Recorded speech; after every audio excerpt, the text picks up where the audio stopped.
Terima kasih. Kejayaan yang dicapai ini ialah kerana usaha sama MITI, Kementerian Luar, seluruh jentera kerajaan. Itu betul. Ya.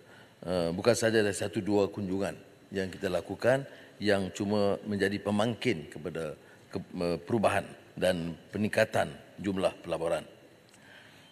Kita akui bahawa Malaysia dapat tempat kerana politiknya stabil. Keduanya, dasar ekonomi madani itu jelas. Ada yang disebut clarity dasar-dasar. Pelabur sama ada domestik atau asing, bila dia nak datang, dia nak tengok jelas atau tidak. Jadi kita ada plan perindustrian yang jelas. Kita ada transisi tenaga dan transformasi digital, program security makanan. Jadi dia tahu sebelum bertemu kita beberapa kerangka kebijakan ekonomi yang telah kita jelaskan. Ya.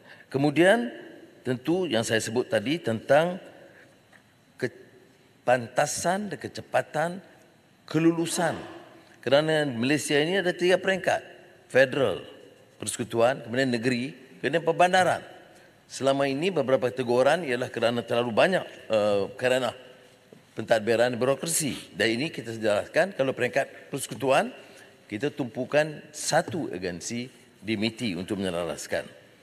Soal trade war Amerika-China itu ada kesan dia kerana menurunnya permintaan di negara China, terutama tahun lalu sedikit, dan ini mengesankan bagi negara yang ekspor ke negara China termasuk Malaysia. Tetapi kalau kita lihat umpamanya dasar luar Jerman, setelah pengalaman mereka dengan Rusia, dia perkenalkan dasar yang disebut de-risk. De-risk maknanya mengurangkan risiko negara Jerman daripada bergantung pada satu negara China, maka dia pilih negara lain. Dan Jerman setakat ini memilih Malaysia sebagai hub selain daripada ekspor dan perdagangan negara China. Jadi ini akan membantu kita. Sebab itu sudah lihat dalam beberapa bulan ini mendadak kehadiran.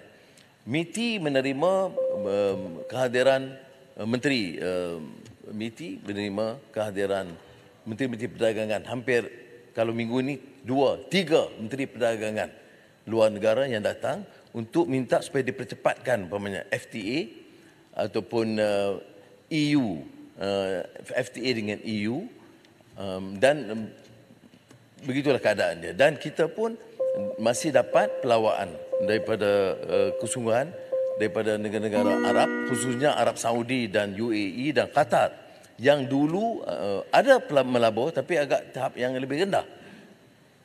Peningkatan pelaburan dari Saudi, UAE dan Qatar, Saudi dengan UAE umpamanya itu 10 kali ganda daripada apa yang mereka telah catat setahun sebelumnya.